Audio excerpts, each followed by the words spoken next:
Bonjour à tous et bienvenue sur la chaîne d'Aragox pour cette troisième partie du guide ultime sur Age of Wonders 4. Du coup, bienvenue. Aujourd'hui, on va parler du troisième aspect des 4X, c'est-à-dire exploitation. Puisque maintenant que nous savons comment nous étendre, que nous savons quand, où, pourquoi on fait des villes, il va falloir commencer à gérer, on va dire, plus en détail notre empire.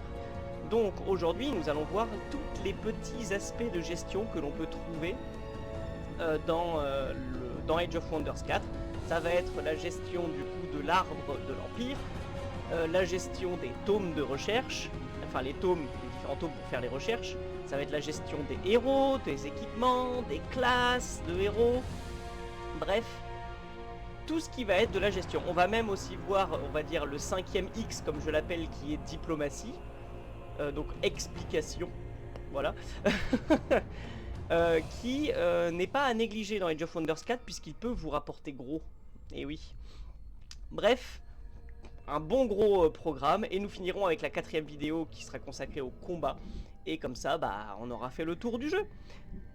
Ça vous va? Allez, on commence, générique.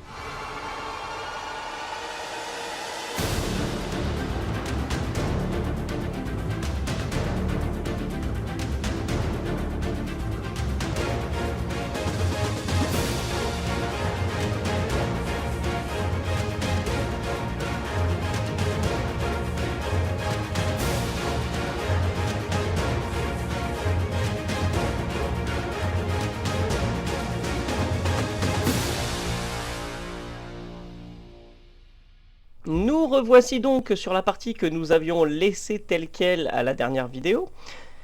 Et on va pouvoir commencer donc à parler de la troisième forme des 4X, c'est-à-dire l'expansion.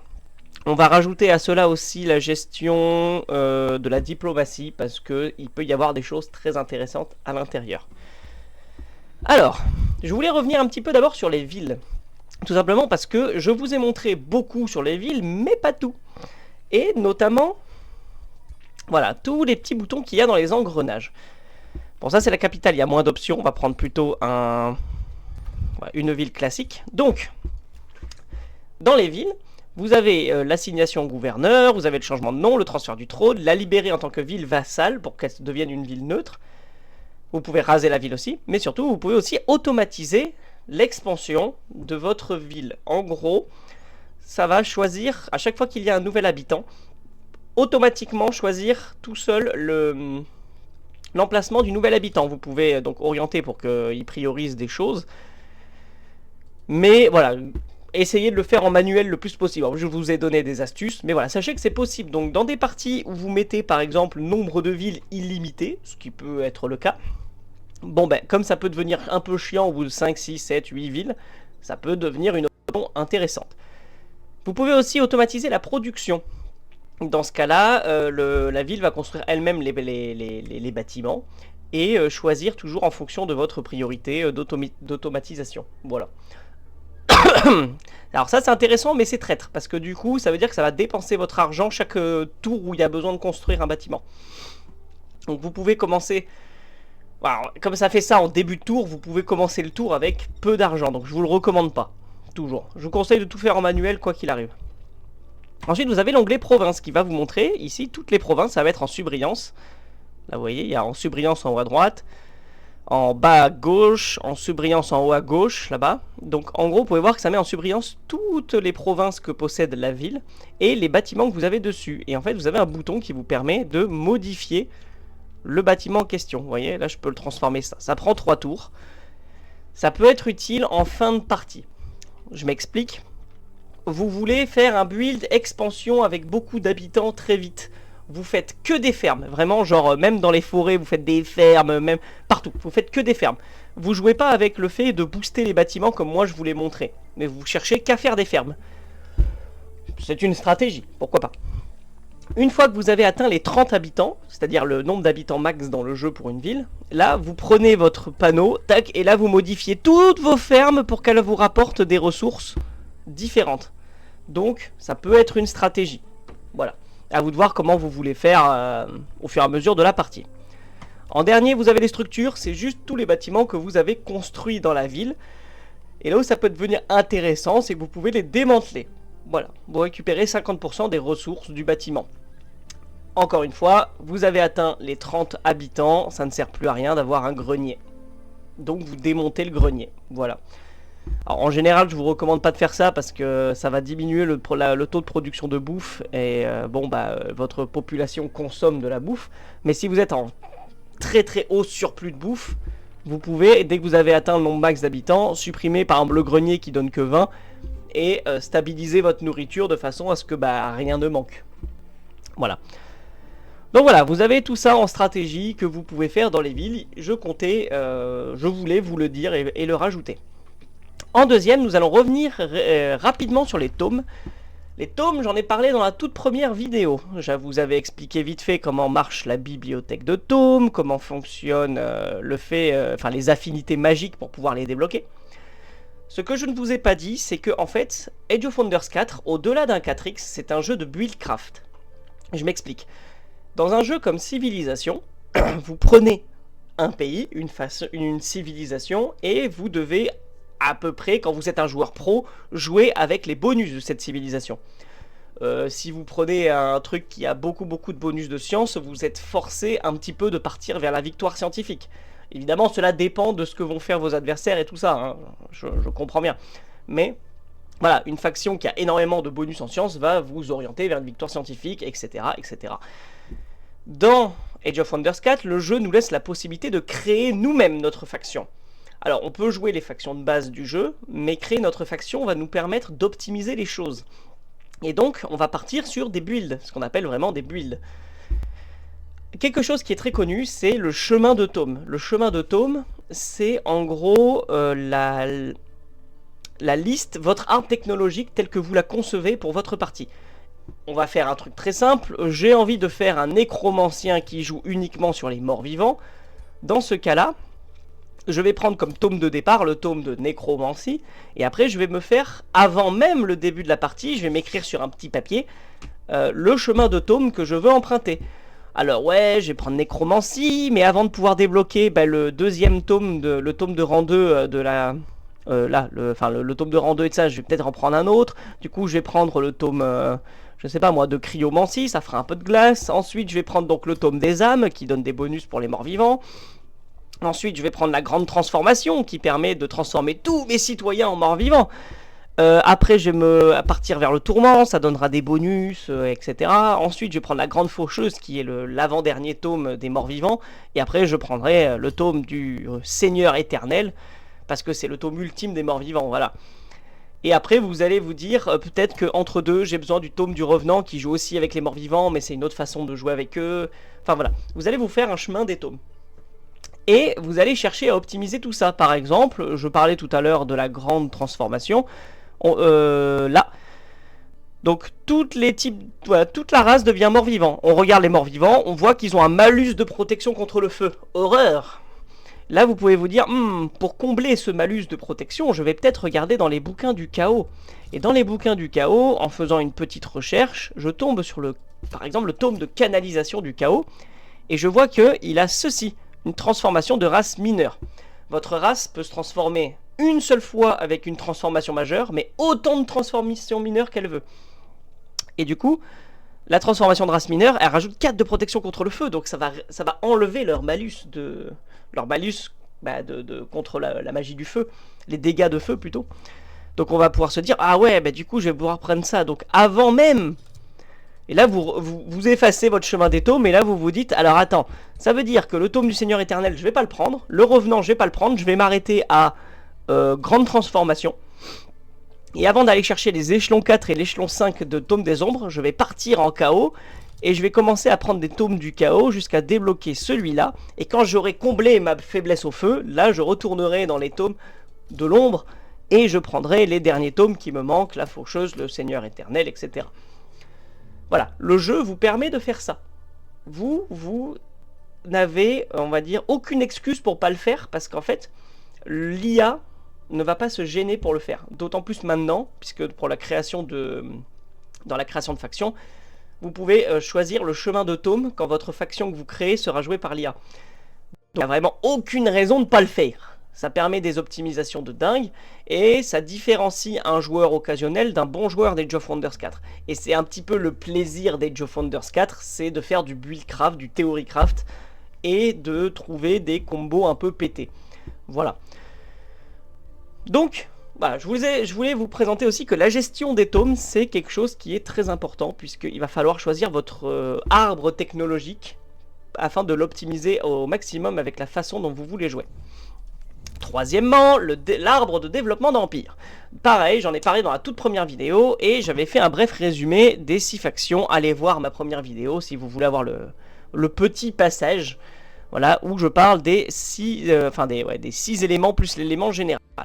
Moi, je voulais revenir un petit peu en détail sur quelques trucs importants. Dans une partie, vous allez souvent vous focaliser sur une seule couleur, donc une seule affinité magique, voire 2. Parce que vous allez prendre des bitomes, enfin des tomes bi-affinités. Donc vous pouvez partir sur full branche ou 2 branches. Et en fait, la plupart du temps, vous trouverez toujours un moyen d'avoir toutes les affinités.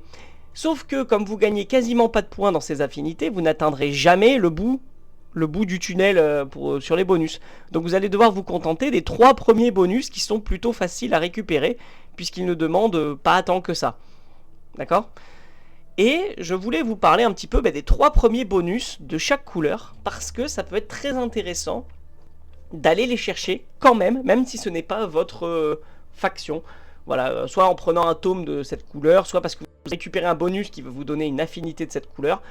Peu importe le moyen, les 3 premiers pouvoirs sont assez rapides à récupérer pour que ce soit intéressant pour vous d'aller les récupérer.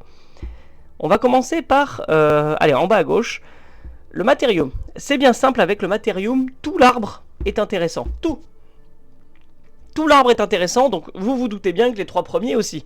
Le premier va réduire les coûts des avant-postes et permettre de les construire plus vite, pardon. Le deuxième va réduire le coût des bâtiments dans votre ville, ce qui est très très bien, de 20%, donc c'est pas rien. Et le troisième va permettre à vos mines de aussi donner de la mana. Donc même quand vous jouez une faction full or, vous avez quand même de la mana. Et même quand vous jouez des factions mana, ça peut être intéressant parce que ça vous permet d'avoir des revenus en or. Bref, les 3 premiers de Materium sont géniaux. Essayez toujours d'avoir quelques points en Materium, histoire d'aller au moins chercher ces 3 bonus, ils sont très bien. Au niveau du chaos, il n'y a que 2 bonus que je trouve réellement intéressants, ce sont les 2 derniers. Le deuxième, qui est pour moi le plus intéressant, les unités d'échelon 1 gagnent plus 100% d'expérience en combat. C'est très puissant. Pourquoi? Parce que vous avez des unités, pour certaines factions, c'est très puissant, pardon. Seulement certaines factions. Par exemple, vous prenez les féodaux, et les féodaux, ils ont comme unité les défenseurs. Pas ces défenseurs-là, voilà. Ils ont les défenseurs. Et en fait, les défenseurs, ils ont ceci, c'est une unité évolutive. En fait, quand elle devient légendaire, elle devient un garde inféodé, qui est une unité de tier 3. Donc quasiment l'unité la plus forte de la faction. Du coup, ça peut être intéressant, vous voyez, pour pouvoir gagner le rang, promotion légende, il faut gagner de l'XP. Et c'est une unité d'échelon 1, et ils ont pareil avec l'archer qui peut devenir archelon. Donc c'est très intéressant d'avoir des unités d'échelon 1 qui soient toujours performants. Et même quand vous jouez pas avec des unités évolutives, c'est toujours intéressant. Parce que du coup, vous avez toujours des unités qui sont censées être faibles, de bonne qualité. Voilà, donc c'est un excellent bonus à aller récupérer. Le troisième est vraiment bien aussi. Or plus 3 par échelon d'unité des unités ennemies qui tombent au combat. Vous tuez un rang 1, vous gagnez 3 pièces d'or. Vous tuez un rang 2, un tiers 2, vous gagnez 6 pièces d'or, etc. Pourquoi c'est intéressant? Tout simplement, à chaque fois que vous combattez des monstres sur la carte, ça vous rapporte de l'or. C'est très intéressant. Encore plus si vous perdez pas vos unités, du coup. Voilà, ça ne fait que soutenir votre économie, ce qui est très bien. Le premier bonus est moins intéressant, c'est très situationnel.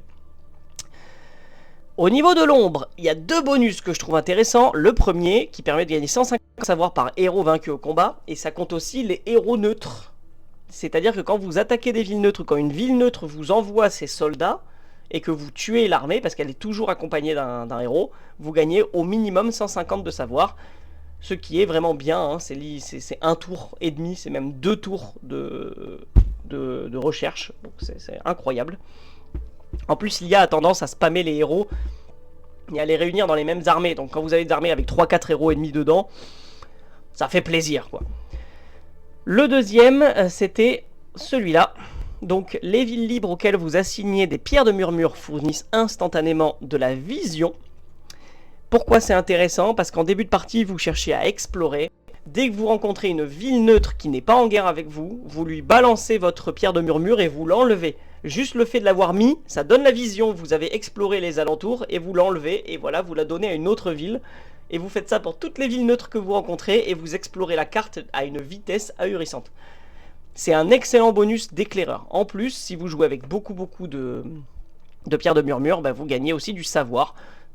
Ça peut être intéressant. Voilà. Le troisième bonus est plus situationnel et ça dépend de votre build, donc on n'en va pas en parler. Le bleu possède 2 bonus aussi que je trouve très intéressants.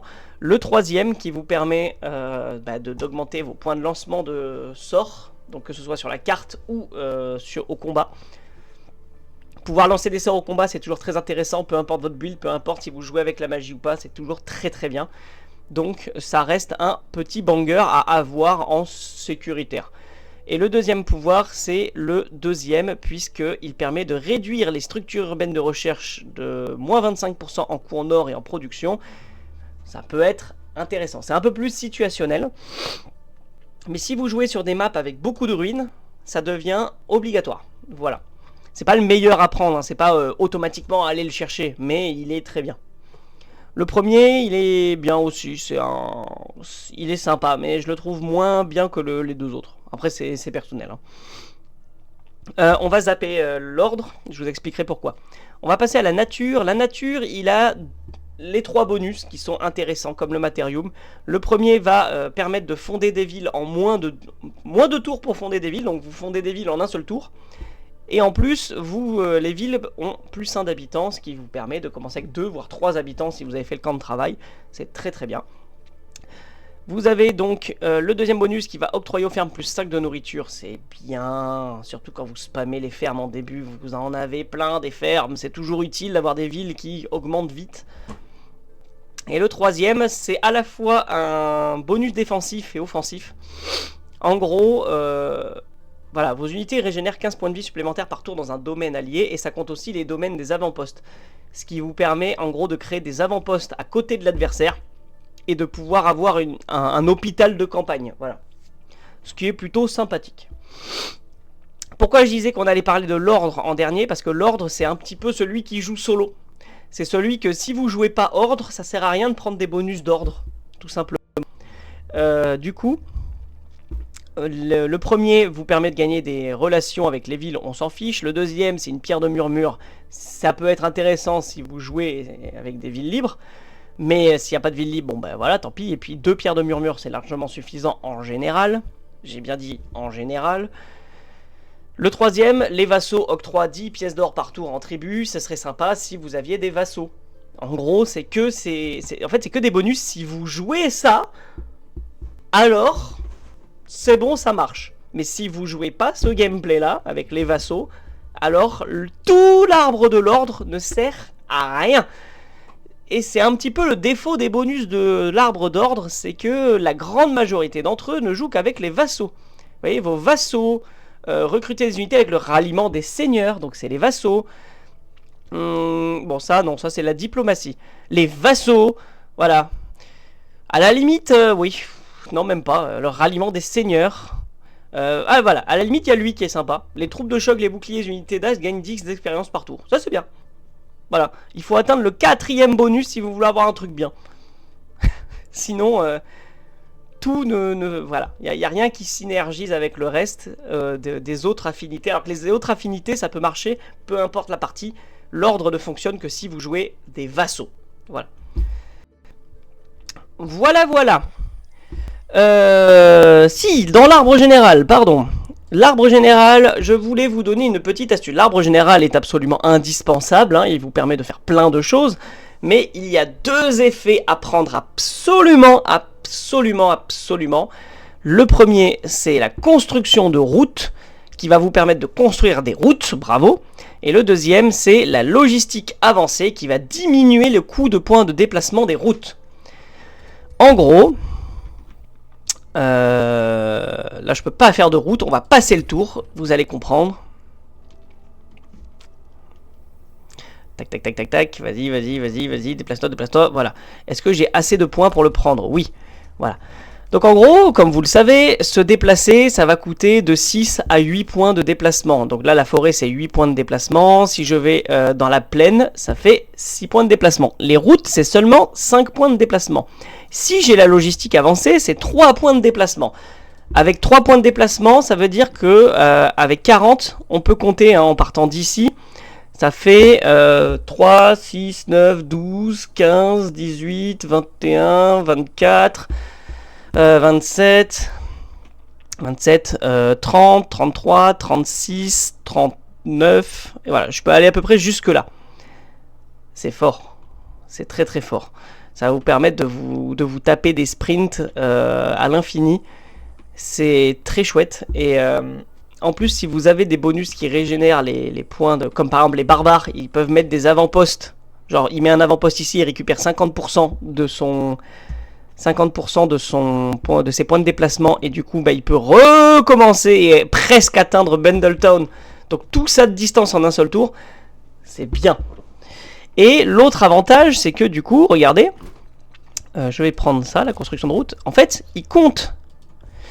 Voilà. Il compte les points de déplacement des routes pendant que vous les construisez. C'est-à-dire que regardez, là mon unité peut aller jusque là parce que bah voilà, elle est limitée par ses points de déplacement. Mais si je dis tiens, construis une route, paf, il peut aller plus loin. Pourquoi? Bah tout simplement parce que pendant qu'il construit la route, en fait, vous voyez, là il construit la route, tac, et bien ça ne lui coûte que les 5 points de déplacement. Vous avez compris l'idée?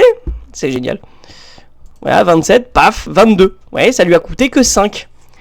Parce qu'il construit la route et qu'il marche du coup, par définition, sur une route. Ce qui fait que débloquer la route, la construction de route, ne permet pas seulement de construire des routes, ça vous permet aussi de vous balader tout le temps avec ce truc allumé pour pouvoir aller plus loin. Voilà, on peut voir toujours les différences un peu flagrantes entre le fait de pouvoir construire des routes ou pas. Moi je trouve ça fou, vous voyez, paf. Voilà. Au moment où vous l'activez, vous le désactivez, la différence elle est grandiose. C'est génial de pouvoir créer des routes. Donc c'est un excellent bonus. Et quand vous avez la logistique avancée, la différence se fait sentir entre une unité qui peut aller que jusque là et une unité qui peut aller que jusqu'à là-bas. C'est très très fort. Voilà, voilà, voilà. Donc. Ça c'est réglé pour les routes et pour l'arbre technologique. On va pouvoir passer aux zéros. Les grands zéros. Alors, les héros. J'en ai pas beaucoup parlé dans les anciennes vidéos parce que je voulais dédier une vidéo à cela et la voilà. La gestion des héros est assez simple. De souvenir, je crois que je vous avais parlé des gouverneurs et donc des bonus de gouverneurs de chaque héros. En fonction de l'ambition que vous faites pour votre héros. Donc je vais revenir vite fait dessus. En gros, il y a 4 niveaux de renommée. À chaque fois que votre héros a une ambition, à chaque fois qu'il réalise une ambition mineure, il va gagner un peu de renommée et il peut réaliser une seule fois l'ambition majeure. Il va gagner beaucoup de renommée et un bonus passif. Voilà. Mais du coup, l'avantage, c'est que il va pouvoir gagner, vous voyez... Alors attendez, je vais prendre... Voilà. Il va gagner à chaque niveau de renommée des bonus pour sa ville, pour la gestion de sa ville, et c'est très bien. Mais les héros, bien évidemment, vous avez compris qu'ils ne font pas que ça. Bah oui, les héros, ça se bat aussi. Et ça offre des bonus militaires assez phénoménaux. Alors pour commencer, les héros ont un type de héros. Voilà, juste un type. Dans le jeu de base, vous avez, pour votre chef de faction, 2, je sais plus si c'est 3 maintenant, non, je crois que c'est 2, tout le reste c'est des DLC. Vous avez 2 types de héros que vous pouvez prendre. Vous pouvez prendre les champions mortels. Les champions mortels, en gros, c'est le héros est issu du peuple, de la race que vous avez créée. Je crée les nains des montagnes. Si je choisis un champion mortel, ben en gros, c'est un champion parmi les nains des montagnes qui est devenu le chef de faction. Voilà. Vous avez les rouages, ce sont des entités un petit peu divines qui sont très très puissantes et qui voyagent entre les mondes et les plans. Voilà. Et ils sont spécialisés dans la manipulation de la mana et donc de la magie. Vous avez les seigneurs dragons avec un DLC, vous avez les vampires avec un autre DLC, vous avez les géants, les seigneurs fantasmagoriques si vous aimez les Cthulhu. Bref, beaucoup de types de champions différents, et chaque type de héros va avoir son arbre à gauche. Donc là, le champion mortel, c'est ça. Si vous avez un dragon, il aura autre chose. Si vous avez un géant, il aura autre chose, etc. Ensuite, chaque héros a une classe pour le déterminer. La classe va lui permettre d'avoir des armes compatibles et un arbre de talent de classe qui va souvent se diviser en plusieurs sous-classes. Alors là, je montre lui, par exemple. Lui, c'est un défenseur. Vous voyez, il n'a pas du tout le même arbre de compétences. Et ces arbres de compétences, comme je l'ai dit, vont souvent se diviser en plusieurs sous-classes. Par exemple, le défenseur peut jouer ici en sentinelle ou il peut jouer en porte-écu. En fait, le premier nom définit la sous-classe. Hein. Alors, vous pouvez passer de l'un à l'autre. Hein. Vous pouvez faire tac, tac, tac, passer à droite, aller là, et finir en bas du porte-écu. Vous voyez que tout est relié. Mais voilà. Vous avez plusieurs sous-classes. Et donc, par exemple, si on va prendre le guerrier parce que c'est le plus facile à comprendre. Le guerrier, lui, il peut choisir soit la voie du berserker, soit la voie du chevalier. Un qui va jouer sur la charge, parce que c'est un shooter, et le berserker qui va jouer sur des dégâts de saignement et des dégâts de bourrin, pour attaquer plusieurs fois avec plusieurs armes. C'est voilà, deux façons de voir le jeu. Et ensuite, vous avez les compétences spéciales pour vos héros. Quand vos héros atteignent... Hop là. Quand vos héros atteignent le niveau 4, 8, 12, 16, il va pouvoir choisir une affinité magique, par exemple initié de l'ordre. Ça va lui permettre de gagner un bonus. Voilà, quand il est chef d'armée, toutes les unités de non-héros de l'armée obtiennent de la résistance, là. Ou alors Materium, c'est de la défense, vous voyez, c'est pas pareil. Et ça va déverrouiller deux capacités liées à l'ordre, enfin liées à l'affinité magique. Donc par exemple... Je prends l'ordre, et là j'ai débloqué zèle et bouclier de foi, ils sont là. Et ça va me donner différents bonus que je vais pouvoir prendre en compétences. Tac, et après je vais faire tac, tac, tac, tac, tac, tac. Hop, hop, hop, voilà, je fais n'importe quoi, mais vous avez compris l'idée. C'est pas hyper compliqué à comprendre. Et donc c'est le mélange de ces trois arbres, parce que vous pouvez mettre les points où vous voulez, un point là, un point là, un point là, un point là, etc. Qui va définir le gameplay de votre héros. Voilà, tout simplement. Les héros ont de l'équipement. Cet équipement, vous le trouvez en donjon, vous le trouvez en combattant des monstres, en tuant des héros adverses. Je ne vais pas vous faire un dessin. C'est assez simple à comprendre. Voilà, nous avons fait les héros. Qu'est-ce qu'il me reste en partie gestion? Il me reste la diplomatie. Alors, la diplomatie, vous allez avoir plein de petites choses à faire. Déjà, vous pouvez négocier. Évidemment, pour pouvoir négocier, il va vous falloir un lien de mage, ça s'appelle. Et dès que vous avez le lien... En gros, le lien de mage, c'est pour dire « j'accepte de discuter avec toi ». Voilà. Une fois que vous avez le lien de mage, votre réputation auprès de votre adversaire va augmenter. Hein, vous voyez, lien de mage. La ville du trône sera révélée. Les dirigeants peuvent appeler l'autre à la guerre. Voilà. Mais il n'y a rien de concret, on va dire. Ensuite, vous allez pouvoir faire des traités, des pactes de défense, des alliances, échanger des cadeaux et des machins. Je ne vais pas vous expliquer. Tout ce que je peux vous montrer, c'est que vous avez les IA qui ont des personnalités. Et ces personnalités sont intéressantes à lire parce que vous pouvez voir que lui, par exemple, il ne brise jamais ses traités.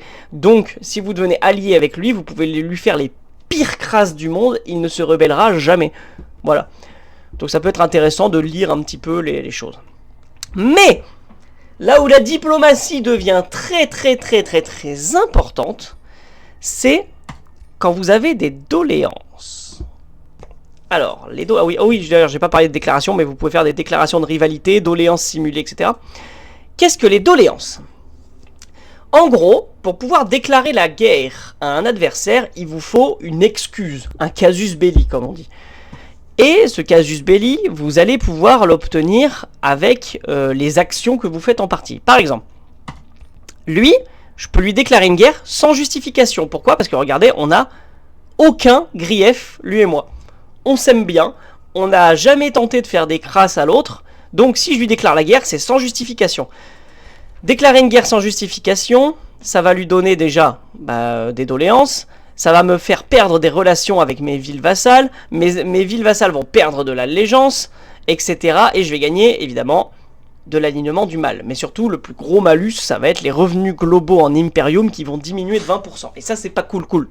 Voilà. Donc on va éviter de l'attaquer lui. Par contre, si vous avez des doléances, que vous avez, vous voyez, des justifications de guerre, vous pouvez déclarer une guerre justifiée. Et dans ce cas-là, vous n'avez aucun malus à déclarer la guerre, vous voyez. Il n'y a aucun malus à déclarer la guerre. Bref. L'autre truc important, c'est que vous pouvez donc faire des doléances simulées. Vous pouvez payer cher, attendre certains tours pour simuler une fausse excuse pour attaquer votre adversaire. C'est très important de le faire si vous voulez éviter tous les malus. Mais si votre adversaire vous dénonce, donc il fait il utilise ce truc-là, dénoncer, il dénonce à temps, donc pendant la construction, alors il va avoir un énorme grief face à vous, des doléances, pardon, il va avoir d'énormes doléances face à vous, et tout le monde sur la carte va avoir des doléances contre vous, parce qu'ils savent que vous trouvez des excuses pour faire la guerre. Voilà, donc c'est très dangereux à utiliser, la doléance simulée, mais ça peut vous permettre de faire la guerre rapidement sans avoir de malus. L'autre truc intéressant, la déclaration de rivalité. C'est l'inverse de la déclaration d'amitié. Le but, c'est de créer des tensions avec l'adversaire pour toujours diminuer les relations jusqu'à un niveau acceptable pour faire la guerre. Voilà. Donc, vous allez me dire, d'accord, mais les doléances, c'est bien beau, mais ça sert que à faire la guerre. Non. Non. Vous allez pouvoir vous faire des balls, voilà, je vais pas dire de gros mots, des balls en or grâce aux doléances. Essayez de vous placer de façon à ce que votre adversaire soit obligé d'être à côté de vous, obligé de créer des griefs avec vous, et vous allez pouvoir leur demander de vous rembourser les doléances. Et ça, c'est génial. Parce que du coup, c'est super cher. Donc les petites doléances là qui valent 10, ça vous donne 100, c'est pas très bien. Mais en fait, vous voyez que la valeur d'échange est égale à 10 fois le bonus de grief que vous donne le grief en lui-même. Donc 25 de grief, vous pouvez le vendre contre 250 pièces d'or. En gros, vous dites à la personne, écoute, tu as ignoré mes revendications de province à côté de chez moi, c'est pas grave, si tu me donnes 250 pièces d'or, j'oublie tout. Et donc, lui, votre barre de grief va diminuer et ça vous donnera moins de raisons de lui faire la guerre. Ce qui fait que là, par exemple, je pourrais lui faire une guerre justifiée, hein, mais je pourrais, tout simplement, parce que j'ai pas envie de faire la guerre avec elle, lui demander 250 pièces d'or, vous voyez. Du coup, mes griefs, ils sont plus assez élevés. Et comme ils sont plus assez élevés, la guerre est devenue sans justification, puisque j'ai dit que j'avais oublié. Voilà. Et c'est génial, parce que là, vous voyez que je viens de me faire 250, je peux me faire encore 150, je peux me faire encore 100. Vous voyez le délire? Là, je viens de gagner 250 plus 150. Je viens de gagner 400 pièces d'or juste en papotant avec l'adversaire. C'est génial. Vous pouvez aussi oublier la transgression. L'avantage de l'oubli de la transgression, c'est que vous ne demandez pas d'or. Vous dites non, ce n'est pas grave. Voilà. Et du coup, vous allez gagner de l'alignement bienfaisant.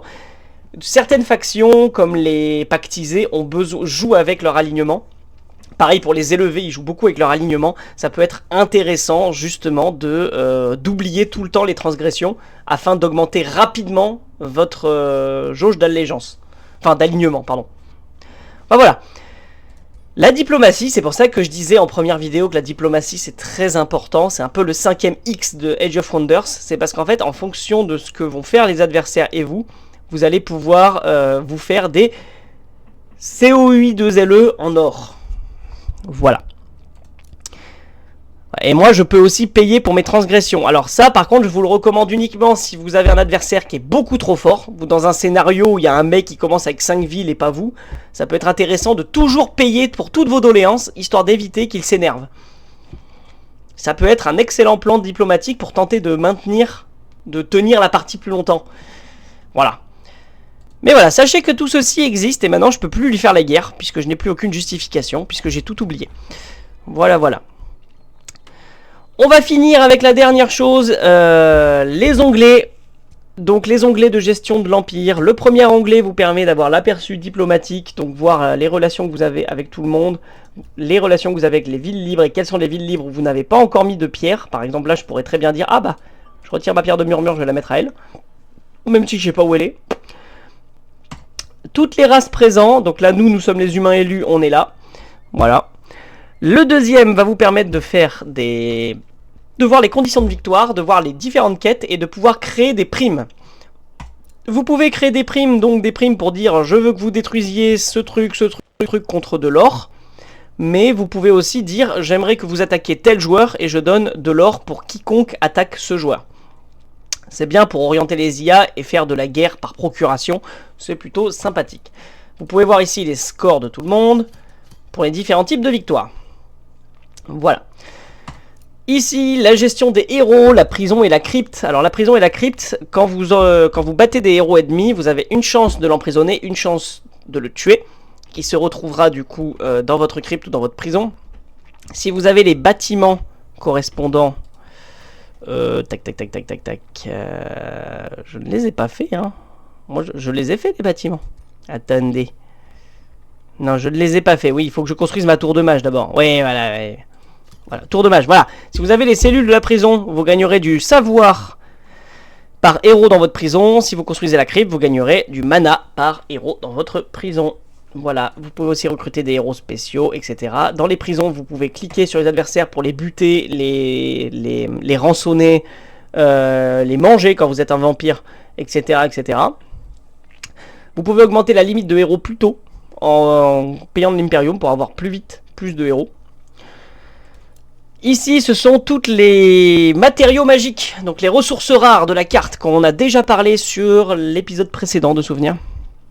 Évidemment, l'avantage en fait de récolter les mêmes ressources, des mêmes trucs, donc les plantes par exemple, c'est que quand vous en avez 3 différents, vous gagnez un effet spécial passif. Donc là, ce serait plus 15 de revenus en Imperium. Avec l'élixir, c'est tous les nœuds de ressources de mana octroient aussi du savoir et de mana en plus, et l'anneau de liaison, les héros gagnent des bonus de combat. De plus, chaque matériau magique vous procure des essences, des infusions pour la forge d'objets. Quand vous allez forger vos propres objets, vous allez pouvoir infuser des effets grâce aux ressources magiques. Voilà. Ici, c'est la vue de toutes vos villes. Ici, c'est la vue de toutes vos armées. Et ici, la vue du seigneur qu'on a déjà vu. Voilà, voilà, voilà. Je ne pense pas que je puisse plus en parler. La prochaine vidéo sera dédiée à la bagarre. À la bagarre. Donc n'hésitez pas à partager, à liker, à commenter. Ça aide la vidéo. Et puis la communauté Age of Wonders 4 est assez petite en France. Pour un jeu aussi exceptionnel, c'est un peu dommage. Donc j'espère que vous allez papoter dans les commentaires, continuer à me corriger, continuer à donner des conseils à tout le monde, c'est génialissime. Et on se retrouve pour le gros morceau que sont les combats. Merci à vous, à plus et à la prochaine. Ciao!